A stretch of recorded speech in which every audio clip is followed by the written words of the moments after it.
Hello, and welcome to Seeing Jesus with Paul Miller. I'm Liz Voboril, and I'm here with Paul and our colleague John Horry, who trains church leaders in the U.S. and overseas. See Jesus, the ministry behind this podcast, creates discipleship tools and trains people in how to use them. Our desire is to rekindle within the church the central passions of Christianity, a love for Jesus, a desire to imitate him, and real working communion with the Father. Today, we're continuing our mini-series on leadership. We've talked about the disappearing leader and the leader as gardener.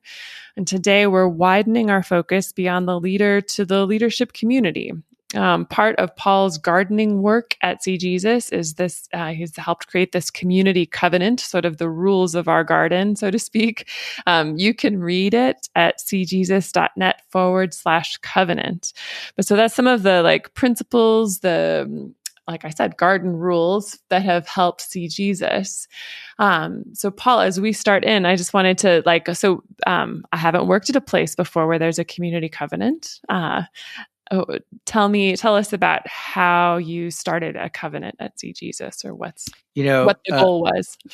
See Jesus is a mission, and I actually love the older term missionary order because it conveys a sense of calling and also ordering. And there's a long tradition going back to the earliest of the monasteries in the late Roman era of having an order or an actual written document that defines what your community is like. So Augustine, this is around the year 420 or 410, had an order, and they in their community covenant, it defined whether you could bring your own clothing in to be part of the mission, and whether you could have your own silverware, because status was such a huge thing. A wealthy person would, can I hang on to my silverware?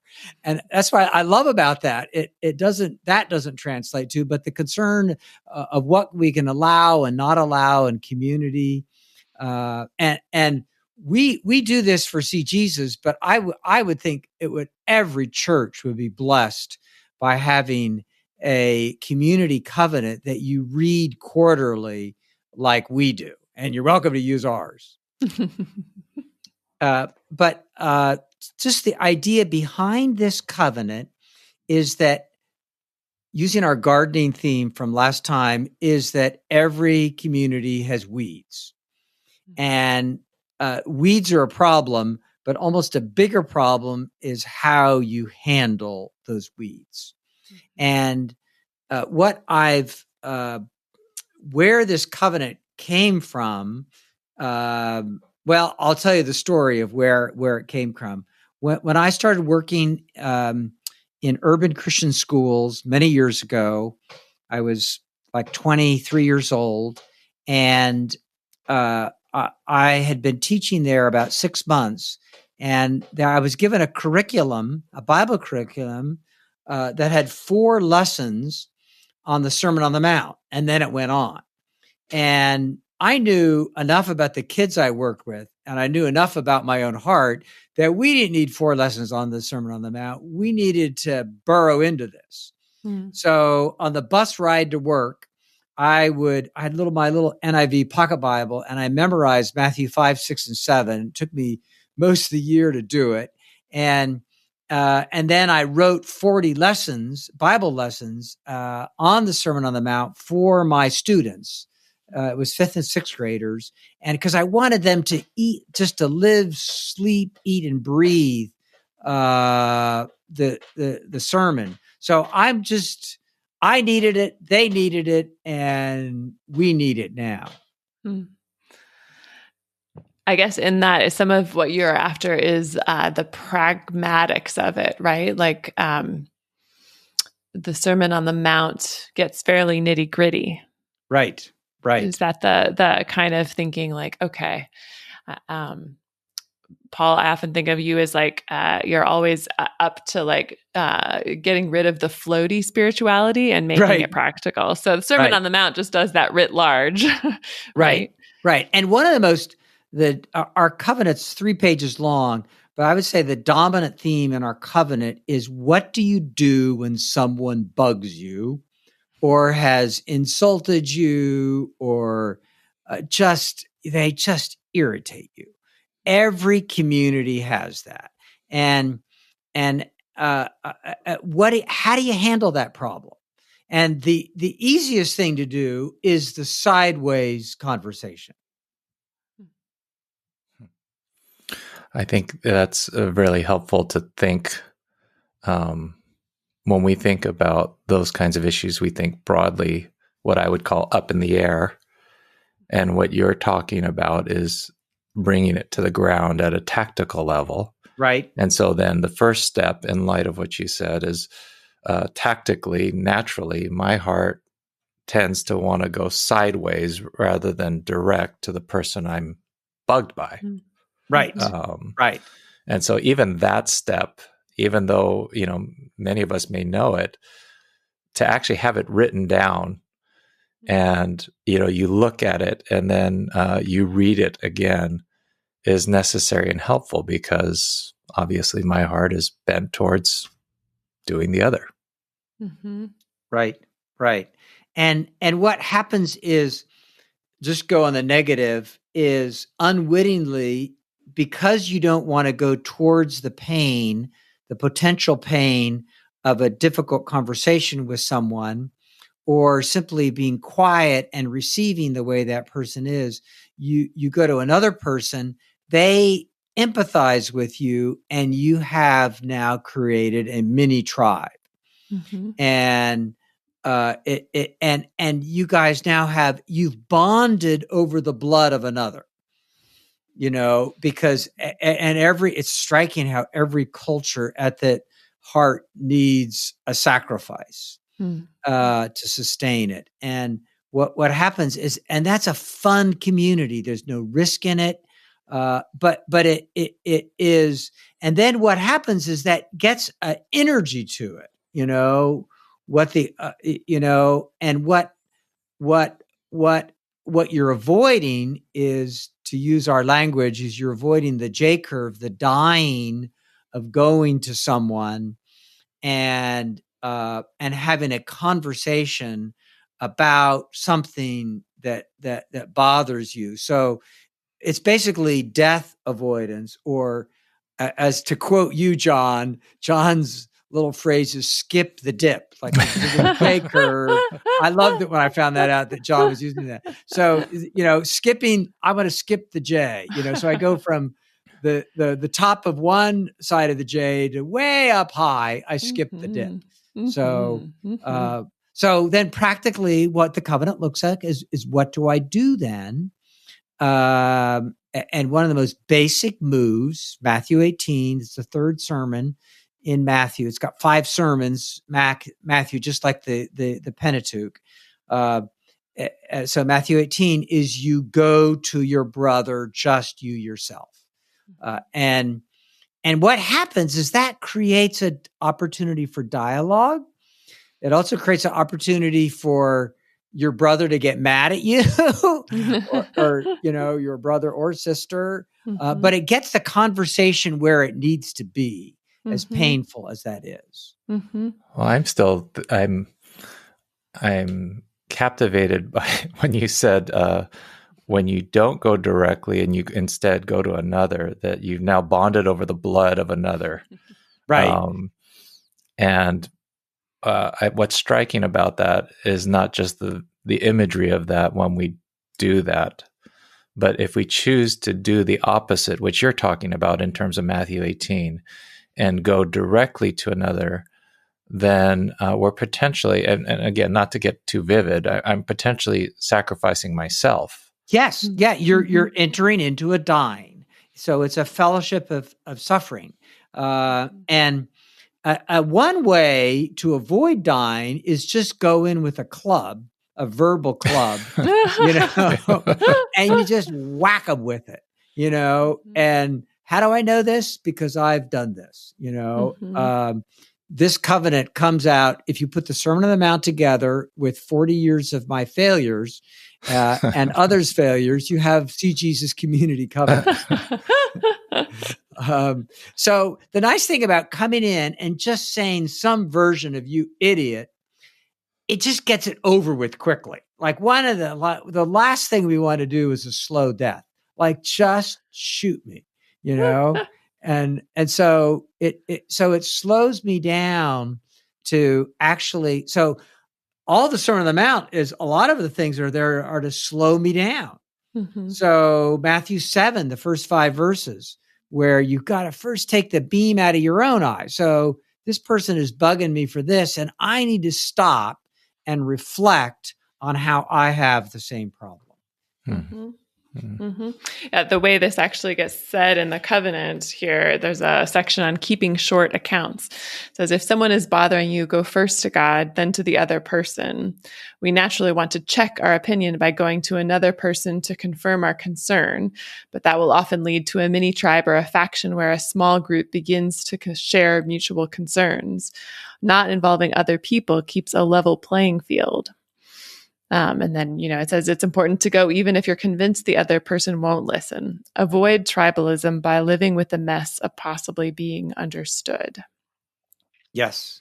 Yeah. So I just think that's so, sometimes the bouncing it off another person, I mean, it can mask itself very lightly as like, oh, it's just am I off here? Or what did you sense that, like it can be such a light casual thing, but this just comes, I think what I find helpful about the covenant is it puts things in black and white, that sometimes, I mean, they sometimes are a little gray, but it just holds a good line. Like, okay, when you're doing that, watch out because you might be starting to go down this direction when what would be most fruitful. I don't know what I'm losing my, but like the. Liz, let me just interrupt you something. Yeah. You're reading that little thing was really very helpful. So keep doing that throughout our thing. Just find things to read. Yeah, I will. Okay. Well, because I want that's the way it's said in here. I'm concerned that the way we're talking now, it could sound like it's just a whole bunch of like "don't grumble about people" advice, but it actually anchors in more beautiful categories than what to do when you're bothered. So just keep reading it. That was a perfect way to you anchored us. That was great. Keep going. Okay, good. So what I was saying about it gives you a caution. It gives me a caution when I think I might be just bouncing something off someone to actually lean towards the good and the right and the true, and to go talk to the person first that I actually have the concern with versus the people I want to process my concern with. Right. Like, and I think that's just such a easy tendency, in our hearts. So it's good to have a little bit of a fence there. I guess that's what the covenant helps with is it's a little fence. Like, don't go check this with the faction, go talk to the person. We need those fences. Right. It's a fence. It's not a wall. Yeah. I've seen organizations that use Matthew 18 as a wall where they refuse to listen to anybody else who hadn't gone to another person before. And I actually think that if they do that, they have to be really, really, really careful. In other words, I think you really need to honor Matthew 18 of going to a person. But and Paul even repeats that in his pastoral letters that you should not hear the charge against another, against an elder, a leader, unless that's been supported by several witnesses. That there's actually, and that also implies that they've already talked to the person too. But anyway, let me just throw out one more angle here on this. So there's all these things about needing, and Liz read some of about it, needing to check so I got to take the beam out of my own eye. I've got to pray first. And sometimes I will pray for someone. It depends on the relationship and where they're at. 2 or 3 years. If I start sensing a problem, I might just pray for something like that for 2 or 3 years and just wait for an opportunity. And maybe God doesn't give it to me. Some problems God just keeps just there to keep us humble, like thorn in the flesh. So we kind of look at all kinds of problems, because what are what you want to get going is a dialogue between people who don't like one another and or have trouble with one another or misunderstand one another, where they're actually listening to one another. Mm-hmm. And that's a hard dialogue to get going. And and it doesn't mean there absolutely must be a dialogue, but it's just so good to it keeps the community level and open. Mm-hmm. Mm-hmm. I think the great thing about that section of the covenant is that it's not only encouraging to go directly to the person, but how you go. So you mentioned some of the things in terms of it's a go gently, which also means never think you're just shooting straight from the hip or that's just my personality. And then in order to go gentle, we need to first slow down, do some beam research. I'm kind of paraphrasing here, and pray about the timing and the tone. Mm-hmm. So I think, at least in my own history, I'm thinking I either don't do the first step right, so I don't go directly to person, or if I do, the manner in which I go, and especially the speed in which I go, is more an act of my will than it is an act of obedience. Mm-hmm. To carry out the words of Scripture in the Sermon on the Mount. Mm-hmm. And so it's such an art to do this well. And so it not only requires prayer, but it does, I think a document like this is helpful to be able to look at. And so, I don't know, it's very, very practical in that sense. Yes. Well, let's talk about practical. One last thing on that section. I think it's in that. Yeah, it's in that same section. It ends by saying, avoid communicating disagreement by email. Pick up the phone or ideally wait to see them in person. The human voice softens interaction. Our face softens it even more. But I mean, so many, I've been talking about that with some colleagues along the way, like a lot of 20-somethings who haven't had a lot of, nobody tells you that. It's not usually part of your HR manual, how to deal with when you're disagreeing or things like that. And it's just such a very practical step. It's also not what your community Bible study, your home group doesn't probably get to that detail of discipleship. So I just find those kind of practical details really helpful for setting a tone and providing guidance. Yes. John, go ahead. Well, I don't know. That's not something that's just written there. Paul, I don't know if you remember, I don't know, maybe it was a year or less when you were going personally through a very difficult time. And I didn't realize to what extent. And so there was a meeting that we had that got rescheduled maybe 4 times. I don't know if you remember this. Yes. And I grew frustrated because by the 4th time, I was chiming in on email saying, I'm this is the 4th time I have to rearrange these others. And what struck me was 2 things. As soon as that email went out, you called me almost immediately. And it was both an apology saying, I'm sorry, but, for the rescheduling. And then you explained, you weren't making excuses. You were just explaining the context of what you were going through, which was extremely difficult. And then the second thing you did, which really struck me, was you said, John, did you forget about the covenant? And you said, if there's a difficulty or a tension, that we would go not by email, but a phone call or in person.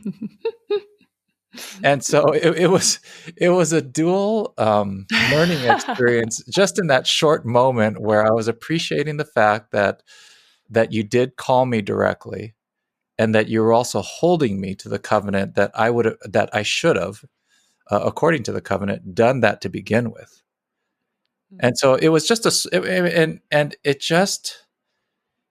it just took potentially a total misunderstanding, a huge conflict over a small misunderstanding, or and it just took all of the energy or the heat, potential heat and problems out of it immediately. And so that was just, and that was a relatively small thing, but it was a great learning moment for me at that moment, at multiple levels. So it's just not a document. It is something that we're trying to learn to operate by. Yes, and I will. I would say because especially Gen Z, millennials tend to be very texty. You get a lot of stuff like that on text, and that's not the first time I've called a staff member. And if anybody ever looks at my emails, if they over the years, if they see a angry email written to me, they won't see a reply, and they'll wonder why Paul didn't reply. I don't think anybody will ever look at them again, but it's because I picked up the phone, and I mean, just think what that did, John, to actually have me dialogue with you versus, email you back, right? Yeah. John, I want that you talked about, it took all the drama or energy out of it. And I feel like that's another thread that runs through the covenant, and it comes up under the grace, there's a section on grace, extending grace. And in there, you write, avoid repeating negative comments about another person. Repeating negative remarks increases drama. Put energy into assuming the best about another person. Actively work to protect others' reputations. Just because a remark is true doesn't mean it should be repeated. Love covers a multitude of sins. But I've thought about this. Like, I think sometimes we think, well, if like this concept of what we put energy into is subtle and easy to miss. And sometimes, I guess I haven't always thought about that what I'm putting energy into believing or working with in community, right? Because you just think, well, it is what it is. But we actually make all these thousands of little choices, like repeating the negative remarks or whatever, that's going to heighten drama or reduce the drama. So it has made me think with more discernment about, what am I putting my energy into as I participate in this community? Which is a question I don't think we often ask that. Right. And let me just go back to your drama thing. Drama functions like an intensifier. And so dramatic words, I mean, like things, like one of the things I avoid like the plague, if I'm talking to someone about pride in their life, I will say something like, I felt like I was below you in that situation. Or I'll say, it maybe could have used a little more humility. Or can you think of a more humble way to say that? And what I'm avoid is using the word pride, because it's got more energy into it and it's a little more of a charge. And so anyway, I can invite someone into a character. It just increases the gentleness.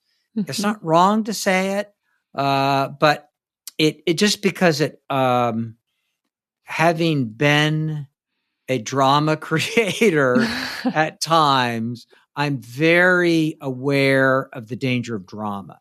And it's just, like, did you hear what he did? And I can't believe it. And, it'll sell a lot of newspapers, but it might not work to build a great community. Yeah, right. So just drama sensitivity and, keeping the drama out of it. And one other little thought is, one reason this is particularly important is language is going through a very significant shift in the last 30 years. And one of the shifts is people are much more sensitive. And my dad first picked it up in the 1970s. He was just a great observer of people. And he said, it's like people don't have any skin anymore. And I think it's just a function of faith going low and study of the word going low. So people's capacity for forgiveness and forbearance is much less. And just people are touchier. They're more easily offended. Mm-hmm. So one of the things you see, particularly, you see this a lot in email communication, is people are really careful to add exclamation marks. You see a lot more exclamation marks than you did 20 years ago. And what they're doing is because just that it's not necessarily a bad thing to do, because it assures the person, like just think the difference between thank you as it is and thank you with an exclamation mark. Thank you just flat could be thank you, as opposed to thank you, and so in a world that's touchier, it's just all that more important for us to be aware of that. You can't go around being a prophet telling people you got to be less touchy. You need to descend at a certain level into that world. I mean, let me actually go in a little different direction though, but that you have to guard against, is the word obsequious? What, Liz, the word, obsequity, where you flattery. It's just the other thing you're seeing is a lot more. Wow, right. That's the best. That's you know what I mean? And I really, the sermon, Jesus speaks to marketing in the Sermon on the Mount, where he says, "Don't swear by the temple." I swear by the temple. This is this is the best, whatever. Being disingenuous in all of that. Be careful of overstating things emotionally. And that's very common in communication. And just let your yes be yes and your no, no. In other words, be a little flat in how you say things. We've talked before, Paul, about being plain spoken, right? Yeah. Like the idea of, not over speaking. Yes, it's interesting. The one part of the Protestant church that has sat on the Sermon on the Mount more than any other part is the plain people, the Amish, the Mennonites, and the Brethren, and they're called the plain people because of their immersion in the Sermon on the Mount. It kind of created a feel for their culture, and it's not like we have to get buggies, but they don't have exclamation points. But we can do that with our language. Have a less drama, a simpler, free language. That is. But I think part of the context for that is the assumption is in a covenant community that the part of the reason you can do this and go simply, maybe a little less. With little less energy is because the assumption is that this won't be the last time you talk to the person. And so rather than just simply unload with every single exclamation point that we can, the assumption is we're going prayerfully, gently. This is a first step. And so the first step, we want to be honest and yet gentle. And so when you were saying that your dad used to say, people don't seem to have skin, meaning they're overly sensitive at times. It's interesting because in today's culture, not only on the one hand do people seem to not have skin and be overly sensitive, but at the same time have less skin in the game. And so there's a touchiness without, and also simultaneously a reluctance to kind of be fully committed into a relationship or a covenant community, which creates the environment to be able to go slowly, gently, but also continually. Right. And so I could see both kind of, there's a great tension there. Yes. Yep, for sure. There's a couple more things we wanted, but while you're on that, go slowly. I didn't say earlier, Paul, when I remember it was in our last episode on the gardener where you talked about, I'll pray for 2, 3, 4 years sometimes before. I think that's so much of a slower timeline to activity than we tend to envision in our relational world and what we do. And And it really is like, I wonder if some of that's the perfectionism of our age, that we want to get our relationships all just right, the way they're supposed to be right now, or impatience, all those things. But I just think that even that timeline of things is, it speaks patience, covenant, also that God is at work. It's not just up to you perfecting the See Jesus garden, but God is at work here, and kind of deference to him in some of those spaces. So I liked that. I was like, well, that's a long time. Yeah. Shifting gears a little bit, one piece I wanted to bring up, because one of the names we talked about for this episode was the flat community, but I feel like See Jesus is anything but flat, in that like soda that's lost its fizz kind of like humorless group.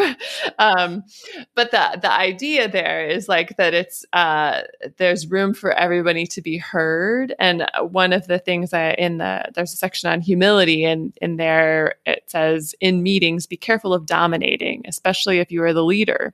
Humility helps us incarnate and be wisdom seekers, because we aren't confident we know what is best. But I think that caution to not to like hear, to make space, to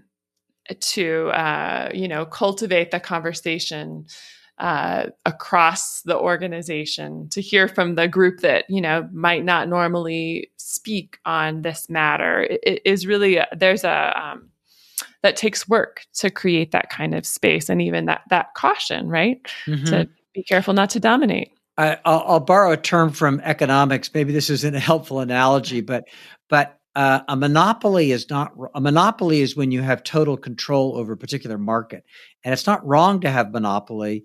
But under under Western European Christendom common law, there was an awareness of the danger of the power that a monopoly gave a particular company. And so there are rules. Monopolies can't act normal. They need to check themselves. Now, they seldom do, but that's why you have laws and courts and judges. And when a leader has, almost by definition, a kind of monopoly on the microphone, on hiring, firing. I mean, not really. Every leader has got checks and balances, but we address that in the covenant just so that people are encouraged to not be intimidated about going to a leader, and that the leader needs to actually go out of his or her way to open the door for criticism. The thing that 30 years ago, I realized that I needed to be, my previous mission, the chief repenter. And you can go nutsy with that too, and you have to be careful with that. But some openness of your weaknesses opens the door for people to come in. All of our staff have heard me regularly check myself in prayer meetings, especially where I hadn't even thought of it, where I have a tendency to talk too much, and I'll just stop mid-sentence, and because I realizing I'm taking up too much bandwidth. The spirit we've talked about. I think maybe we talked before about the spirit's off switch, and so giving the community permission and helping the leader to open. So we're not ignoring the structure, but we're getting the communication flowing where it needs to be. And pain communication is important as joy communication. Yeah. Yeah. There's in another section, it talks about, we want open, honest disagreement that respects the chain of command. So that I actually like that. You can fail to get wisdom when you're near the top of an organization, because there's not there's not room for the contrary voices to rise up and actually be heard, right? And you can have such strong contrary voices that are like, go off and form their own thing because they leave rather than respecting the chain of command, right? So I think there's just an art to cultivating the kind of environment where people can raise their objections or concerns, and that can actually weigh in and matter in the scheme of things as the organization lives. Yeah. I mean, sometimes people have, like there's, submission leadership sins are either either you have oppression from the top or rebellion from the bottom. Mm-hmm. And, both are all through scripture. Although, if anything, I would say rebellion from the bottom is the bigger problem. Think of, the children of Israel in the desert wanderings. Think of Judas. You do have leadership oppression. You have that with Saul and the kings, but you can go either way. So it's not like, in general, I would say our culture emphasizes leadership oppression more than rebellion. It's almost sort of American DNA to assume that the guy who's challenging the authority has been wronged. So again, to go to the leader, have a conversation, see what comes, At the same time too, I think it's our own, I've often thought the whole Israel wanting a leader like the other people had, that sort of cry. It was like, that's like the early cry for that celebrity leader. Like, right. we want someone really important at the top of our, to helm us. Right. So any last thought, guys, on the community? What shapes the community? One thought from Solzhenitsyn in the Gulag Archipelago, where he says that the line, he had thought the line dividing good and evil was between him, the innocent person in prison, and the evil guards and the evil communism. And it was in the Gulag, in the Siberian prison camp, he realized that his hatred was as much as a problem as the truly oppressive system, that the line dividing between good and evil runs through the human heart and runs through his heart. And so what we're trying to do in the covenant is help people to be aware of that. It's just not that bad person out there who's bugging me, is I need to be aware of my total depravity. And so it is that I'm never purely a victim. There's always some way that I can see something about myself, that I can go lower, that I can take the beam out of my own eye. And since we are, this is with an episode within a series on leadership broadly, to actually see this as a part of leadership, both examining our own hearts, relating well to those whom we're serving or leading with. Sometimes we separate, as leaders, we separate the two, thinking that I'm just responsible to move people forward, rather than, well, that's part of it, but simultaneously there's a need to be relating and loving people well as God draws us forward. And so this is a very an action and a part of leadership, not something that's actually mutually exclusive of it.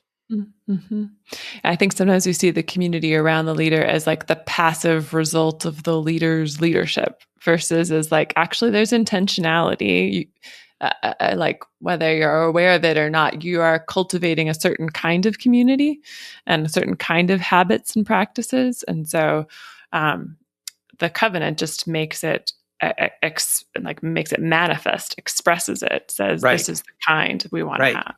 Right. And just a related theme on that is that the New Testament says very little about leadership. I mean, the only people who are talking about leadership are the Corinthians, the elite, because they clearly, Paul, they've got all these leadership communities and they've got leadership cults and, and again, I'm not saying that it's not wrong to study that, but the New Testament is much, much more concerned with the two basic thrusts, which is faith and love, which is believing in Jesus and becoming like Jesus. Mm-hmm. And if those are working in the community, then the community will even begin to help or shape an immature leader, mm-hmm. and vice versa. Yeah. All right. Well, that brings us to a close for today's episode.